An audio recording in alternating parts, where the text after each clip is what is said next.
Kita akan lanjutkan lagi tentang pembelajaran divine principle atau prinsip ilahi di dalam babnya yang keempat tentang Mesias atau penyelamat, subbabnya yang kedua poin 3 tentang ketidakberimanan Yohanes Pembaptis.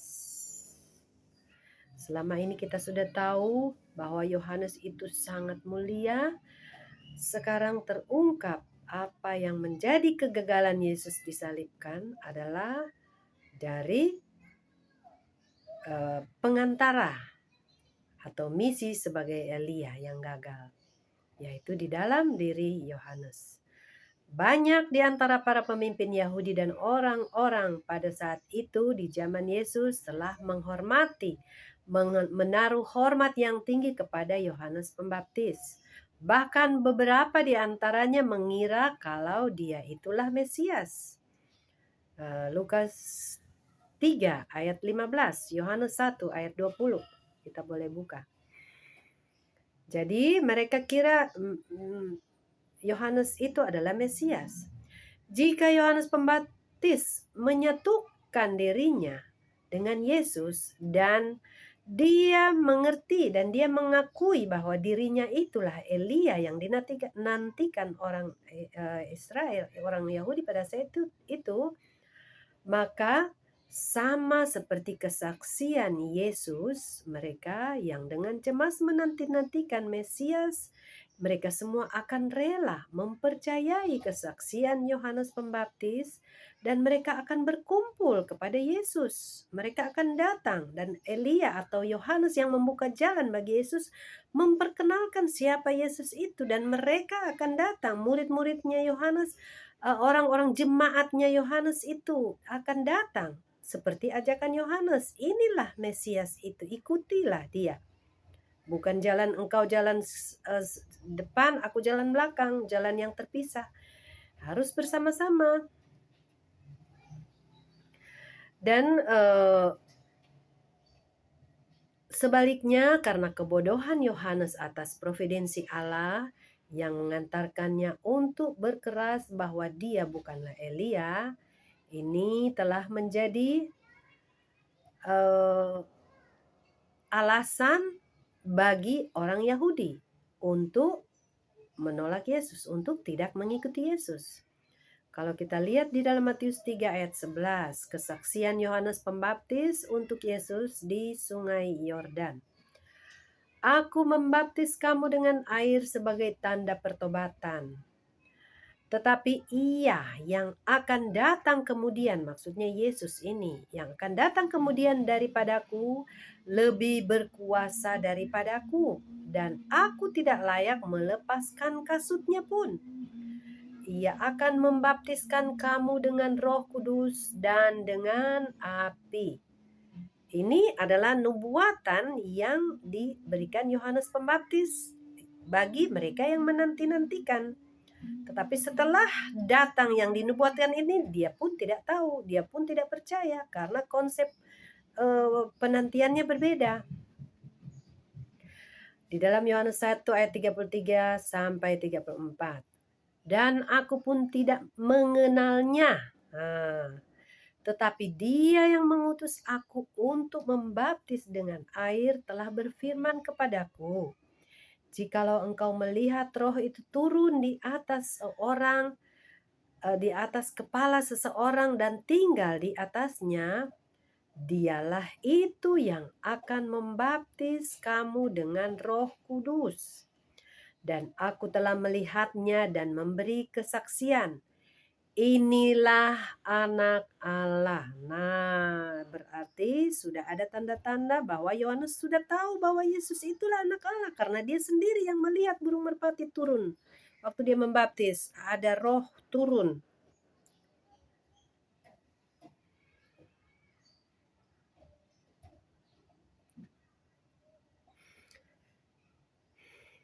Sangat menyedihkan sebetulnya.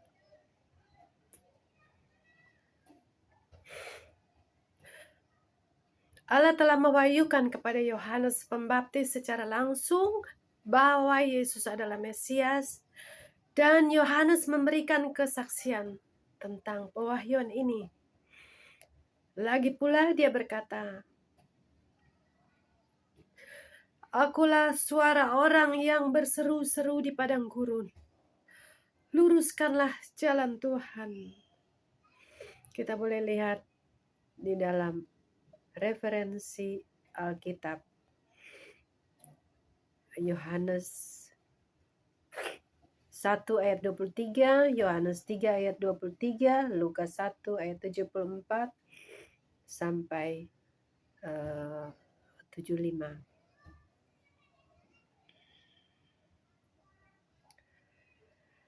Ya, dan dia juga berkata bahwa dia diutus untuk mendahului Kristus. Dia diutus untuk mendahului Mesias. Oleh karena itu, Yohanes harus menyadari diri bahwa oleh kebijaksanaannya sendiri, dia merupakan Elia yang datang dan yang dinanti-nantikan itu. Karena dia hidup bersama dengan Yesus dan dia sendiri sudah menyaksikan tentang pribadi Yesus itu adalah anak Allah. Dialah yang harus diikuti itu.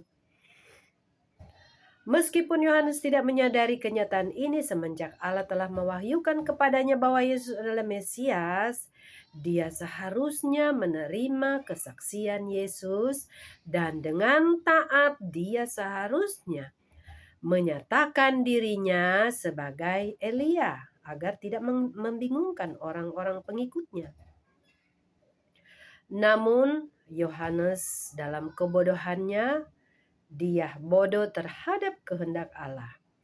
Dia menyangkal kesaksian Yesus tentang dirinya. Tambahan pula dia memisahkan diri dari Yesus dan pergi ke jalannya sendiri. Kita dapat membayangkan betapa pedihnya hati Yesus dan hati Allah yang telah mempersiapkan begitu rumitnya kelahiran Yohanes Pembaptis.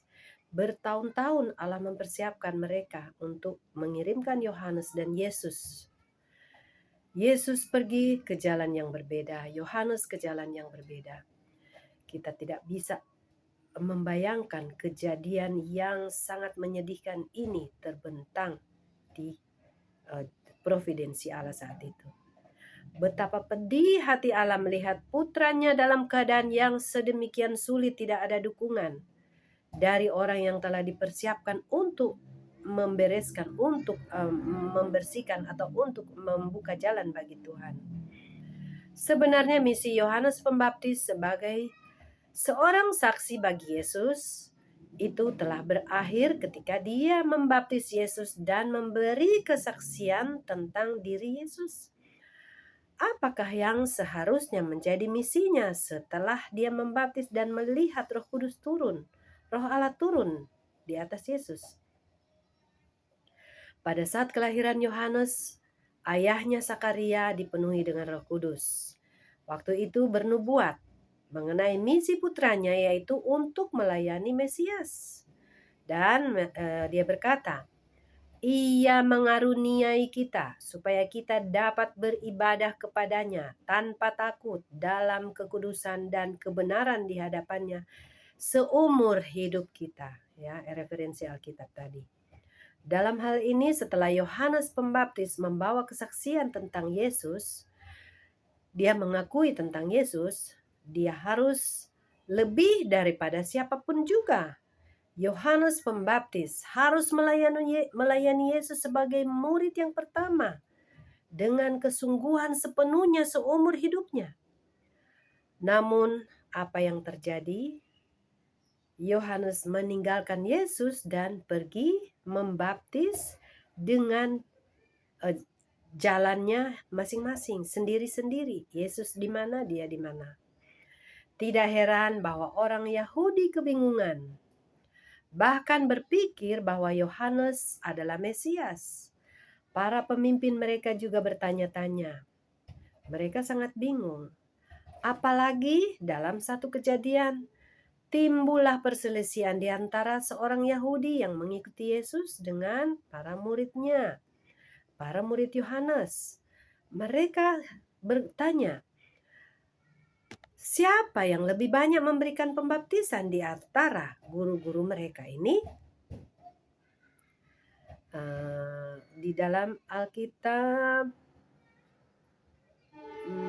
kita boleh buka tadi Yohanes 2 ayat 35 sampai ayat 25 sampai 26, juga referensi lain Lukas 3 ayat 13, Yohanes 1 ayat 19 sampai 20, Yohanes 3 ayat 20, Markus 6 ayat 19 sampai 29, Matius 11 ayat 3. Kita boleh baca ayat-ayat Alkitab ini sebagai referensi. Ini kisah yang sangat menyedihkan yang terjadi juga pada saat kedatangan kedua, sama seperti kedatangan Yesus yang pertama.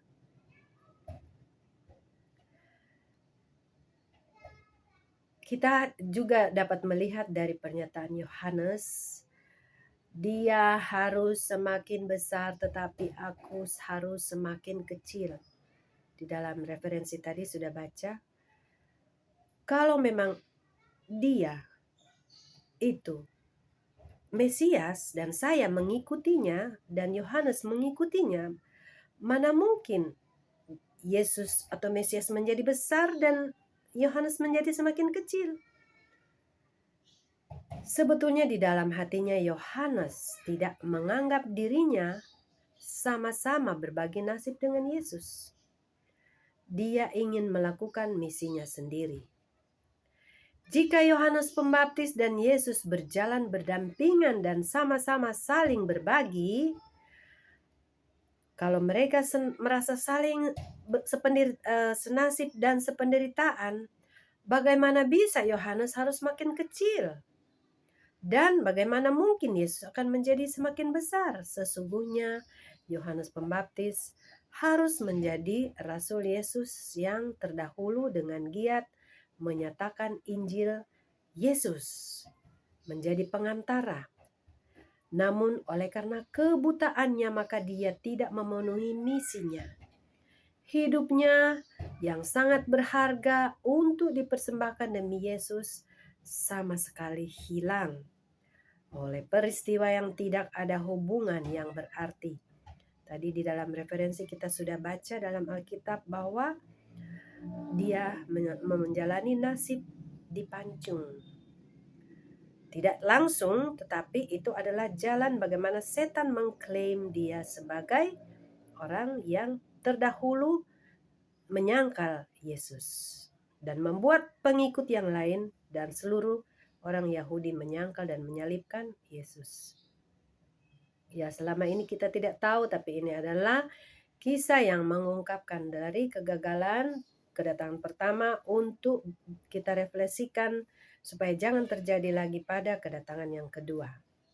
Ketika pikiran Yohanes Pembaptis terfokus pada Allah, dia mengenal Yesus sebagai Mesias dan memberikan kesaksian tentang Mesias. Kemudian ketika inspirasinya meninggalkannya, mungkin dengan kesibukan dengan memikirkan diri sendiri, dia menjadi kembali ke keadaan duniawi, keadaan di luar dari kehendak Allah. Dan dari kebodohannya dia datang kembali menambah ketidakberimanannya dan ketidakberimanan orang-orang lain. Dengan tidak mampu mengenal diri bahwa dia adalah Elia yang datang kembali, Yohanes mulai menganggap Yesus dalam cara yang tidak percaya, sama seperti orang Yahudi lain yang tidak percaya melihat Yesus. Sama seperti kita juga, kadang-kadang kita percaya, iya ya benar ya, tapi kadang-kadang kita tidak percaya. Jadi kita harus selalu berdoa untuk meminta tuntunan daripada Allah supaya kita tidak menjalani hidup yang menolak akan Kristus yang datang. Jadi Yohanes menjalani hidup dipenjarakan, dan setelah dia dipenjarakan, dia juga membuat suatu pertanyaan kepada Yesus melalui mengirim murid-muridnya. Perkataan dan perbuatan Yesus tampak kepadanya hanya sebagai keanehan pada saat dia hanya memikirkan tentang dirinya sendiri atau keinginan pemikiran duniawi. Dia kehilangan roh. Ya, ini adalah roh, ini tidak dikatakan, tetapi roh kesombongan, roh Lucifer inilah yang membuat kita menjadi menolak roh Allah masuk di dalam diri kita. Dalam suatu saat, dalam satu hal, Yohanes mencoba untuk mengatasi keraguannya dengan mengirim murid-muridnya kepada Yesus dan bertanya kepadanya, kepada Yesus, "Engkaukah yang akan datang itu, atau haruskah kami menantikan orang yang lain?" Yohanes menyuruh orang bertanya kepada Yesus di saat dia di penjara. Tapi pada saat itu di dalam Matius 11 ayat 4 sampai 6, ketika Yesus ditantang dengan pertanyaan demikian dari Yohanes, Yesus menjawab secara berang dengan suasana menegur. "Pergilah dan katakanlah kepada Yohanes apa yang kamu dengar dan kamu lihat. Orang buta melihat, orang lumpuh berjalan, orang kusta menjadi tahir, orang tuli mendengar, orang mati dibangkitkan, dan kepada orang miskin diberitakan kabar baik. Dan berbahagialah orang yang tidak menjadi kecewa dan menolak aku." Ini kata-kata sindiran karena Yohanes menolak Yesus. Yohanes Pembaptis telah dipilih ketika masih di dalam kandungan untuk misi melayani Yesus. Dia menjalani hidup yang sulit, menjadi seorang pertapa di padang gurun. Dia mengembangkan penginjilannya, mempersiapkan jalan bagi kedatangan Mesias di saat sebelum dia bertemu dengan Yesus. Ketika Yesus memulai kehidupan penginjilan kepada masyarakat, Allah mengungkapkan identitas Yesus kepada Yohanes di hadapan setiap orang dan mendorong Yohanes untuk memberi kesaksian baginya sebagai putra Allah terhadap Yesus. Namun Yohanes tidak menerima dengan selayaknya anugerah yang telah dianugerahkan sorga, yang telah dicurahkan sorga atas dirinya. Oleh karena itu, ketika menantang pertanyaan Yohanes yang meragukan, Yesus tidak menjawab dengan jelas bahwa Yesus ini adalah Mesias. Ia sebaliknya menjawab secara tidak langsung di dalam ayat tadi. Pastilah Yohanes Pembaptis sudah mengetahui tentang keajaiban dan tanda-tanda dari Yesus. Bertentangan dengan itu, Yesus memberi jawaban yang samar untuk mengingatkan Yohanes akan pekerjaan yang dia lakukan, dengan harapan menyadari dia terhadap identitas yang sebetulnya, yang sewajarnya. Kita harus mengerti bahwa ketika Yesus berkata, orang miskin diberitakan kabar baik, dia sedang mengungkapkan kepedihan hatinya yang dalam atas ketidakpercayaan Yohanes Pembaptis dan para pemimpin Yahudi. Orang Yahudi dan khususnya Yohanes Pembaptis adalah orang-orang yang kaya, yang berpendidikan, yang diberkati, yang dipersiapkan Tuhan untuk menyambut kedatangan Yesus Kristus. Dengan berkelimpahan mereka diberkati oleh kasih Allah. Namun karena mereka semua menolak kedatangan Kristus, maka ia harus mengembara di pesisir pantai Galilea. Yesus harus berjalan sendiri di Galilea dan di daerah Samaria untuk mencari orang-orang miskin pengganti orang-orang kaya dan berpendidikan yang telah dipersiapkan terlebih dahulu. Karena merekalah yang akan mendengarkan Injil Yesus, yang akan mendengarkan Injil Yesus. Orang-orang miskin ini adalah para pelayan pemungut cukai yang tidak berpendidikan, perempuan sundal, orang-orang yang dianggap rendah di masyarakat. Murid-murid yang lebih menginginkan Yesus mendapatkan bukanlah orang semacam ini yang seharusnya Yesus jadikan sebagai murid utamanya. Ia lebih membutuhkan seorang pemimpin yang dapat membimbing 1.000 orang. Satu orang kepala gereja, kepala jemaat yang memiliki jemaat 1.000, 2.000 atau 100.000 orang. Ini lebih penting, yang dapat membimbing banyak orang daripada hanya satu orang atau hanya 1.000 orang yang hanya mengikuti satu pemimpin. Jadi pemimpin yang memiliki ribuan jemaat itu yang paling diperlukan oleh Kristus untuk pekerjaan penyelamatan dibanding dengan 1.000 orang yang hanya memimpin satu orang. Maksudnya ribuan orang yang dipanggil Yesus yang tidak bisa memimpin orang lain, hanya dirinya sendiri pun itu sulit untuk dipimpin. Karena Yesus datang untuk mendirikan kerajaan sorga di bumi, ia lebih membutuhkan seorang pemimpin yang dapat membimbing 1.000 orang daripada 1.000 orang yang mengikuti satu pemimpin saja. Itu maksudnya. Bukankah ia pertama mengabarkan Injil kepada para tua-tua dan ahli Taurat di bait suci? Dia pergi ke sana untuk mencari orang-orang yang mampu dan yang telah dipersiapkan. Namun demikian, seperti yang telah Yesus katakan dalam perumpamaan, oleh karena tamu-tamu yang diundang tidak datang ke pesta perjamuan, maka dia harus dengan cara apapun mengumpulkan orang miskin dan orang-orang cacat dan orang-orang buta dan orang-orang lumpuh dari segala jalan dan lorong. Kita bisa lihat di dalam Matius 11 ayat berapa? 60 ayat 6. Matius 11 ayat 6. Lukas 14 ayat 16 sampai 24. Referensi Matius 11 ayat 6. Jadi untuk menghadapi situasi kepedihan karena persiapan untuk menjamu tamu-tamu kaya di pesta perjamuan ternyata tidak ada, maka perjamuan diberikan kepada orang-orang pinggiran jalan, orang-orang yang kurang berpendidikan, orang-orang yang bukan profesor doktor. Yesus mengungkapkan penderitaannya dalam perkataan penghakiman ini. Berbahagialah orang yang tidak menjadi kecewa dan menolak aku. Matius 11 ayat 6 tadi.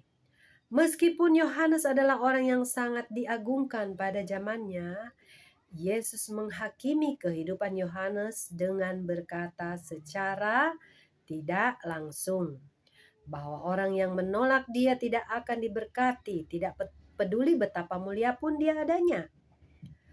Yohanes menolak sehingga gagal dalam misinya untuk sepenuh hati melayani Yesus sepanjang hidupnya. Setelah murid-murid Yohanes Pembaptis selesai bertanya kepada Yesus dan pergi, Yesus berkata bahwa meskipun Yohanes adalah orang yang terbesar di antara para nabi, dia telah gagal memenuhi misinya yang dipercayakan Allah kepadanya. Matius 11 ayat 11. Aku berkata kepadamu, sesungguhnya di antara mereka yang dilahirkan oleh perempuan tidak pernah tampil seorang yang lebih besar daripada Yohanes Pembaptis. Wah, betapa besarnya, agungnya Yohanes Pembaptis sebetulnya. Dia menjadi orang kedua Yesus. Namun, dia telah menjadi yang terkecil dalam kerajaan sorga, dan orang yang terkecil pun telah menjadi lebih besar daripadanya, daripada Yohanes Pembaptis. Dalam hal ini artinya apa? Kalau orang yang terkecil pun di dalam kerajaan surga itu yang terkecil, berarti sudah tidak ada yang lebih kecil lagi di kerajaan surga. Berarti sudah di luar kerajaan surga, itu maksudnya. Berarti neraka. Setiap orang di sorga dilahirkan dari seorang wanita dan hidup secara jasmani di bumi. Orang akan berpikir bahwa semenjak Yohanes adalah yang terbesar di antara yang dilahirkan oleh seorang wanita, dia juga seharusnya menjadi yang terbesar di kerajaan sorga. Bukan yang menjadi terkecil, lebih kecil daripada yang terkecil lagi. Lalu mengapakah Yohanes lebih kecil dari antara yang paling kecil di kerajaan tersebut? Wah, perkataan Yesus ini sangat ironis sekali ya. Halus sekali. Kenapa tidak langsung saja bilang di tempatmu di neraka? Tapi terkecil di kerajaan surga lebih kecil. Sangat halus perkataan Yesus.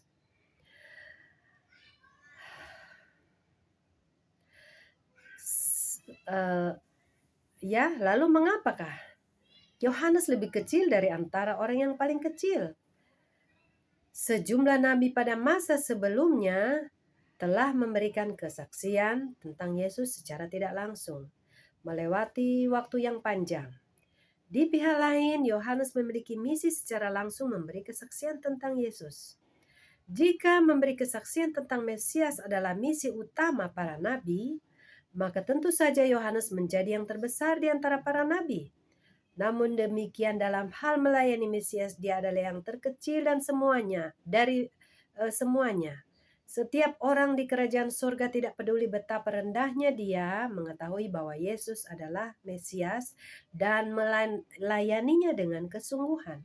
Namun Yohanes Pembaptis yang telah dipanggil untuk melayani Mesias yang lebih dekat daripada siapapun juga, ternyata memisahkan diri dari Yesus dan pergi ke jalannya sendiri. Oleh karena itu, dalam hal kesungguhannya terhadap Yesus, dia adalah lebih kecil bahkan di antara yang kecil di antara kerajaan sorga. Yesus melanjutkan, sejak tampilnya Yohanes Pembaptis hingga sekarang, kerajaan sorga diserong. Jadi kerajaan surga di sini jalannya, lalu Yohanes diserong. Kerajaan surga itu jadi tidak ke arahnya. Dan orang yang menyerong mencoba menguasainya. Kita sudah lihat tadi di dalam referensi Alkitab ya. Yohanes Pembaptis dipilih semenjak belum dilahirkan melalui perjalanan hidup pertapaan yang sulit di padang gurun. Jika dia telah melayani Yesus dengan ketulusan hati, maka pastilah dia menjadi kepala atau posisinya menjadi kepala atas murid-murid Yesus. Pastilah dipersiapkan oleh Allah dirinya menjadi pemimpin atas murid Yesus. Namun oleh karena dia gagal dalam misinya melayani Yesus, maka Petruslah yang menggantikan dia. Seorang yang penuh kuasa meletakkan posisi yang kuat sebagai kepala murid. Kita dapat melihat dari ungkapan sejak tampilnya Yohanes Pembaptis hingga sekarang bahwa Yesus membicarakan ayat-ayat di dalam Matius 11 ayat 16 ayat 19 tadi. Sebagai referensi, ini bukan ditujukan terutama kepada orang-orang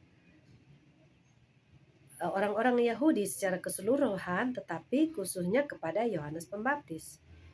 Yesus menyimpulkan lagi, hikmat Allah dibenarkan oleh perbuatannya.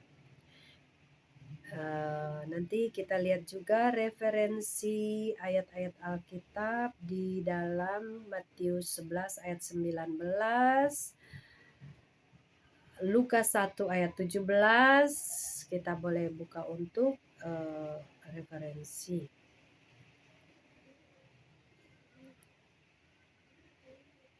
Jika Yohanes bertindak bijaksana, dia tidak akan meninggalkan Yesus dan perbuatannya akan dikenang sepanjang hidup atau selamanya sebagai sesuatu yang benar atau sebagai kebenaran. Yesus dan perbuatannya juga akan dikenang selamanya sebagai kebenaran. Sayangnya dia tidak mengerti, Yohanes tidak mengerti perbuatannya dan perbuatan Yesus. Dia menghalangi jalan orang Yahudi menuju kepada Yesus. Begitu juga dia sendiri, jalannya sendiri terhalang. Di sini kita telah tiba pada pengertian bahwa alasan utama mengapa Yesus harus mati di kayu salib itu adalah karena kegagalan orang yang dipersiapkan sebagai pembuka jalan Tuhan. Orang-orang yang dipersiapkan sebagai pemimpin ribuan jemaat. Orang-orang yang dipersiapkan sebagai Elia atau nabi yang mempersiapkan jalan sebelum kedatangan Kristus. Nanti kita lanjutkan lagi dengan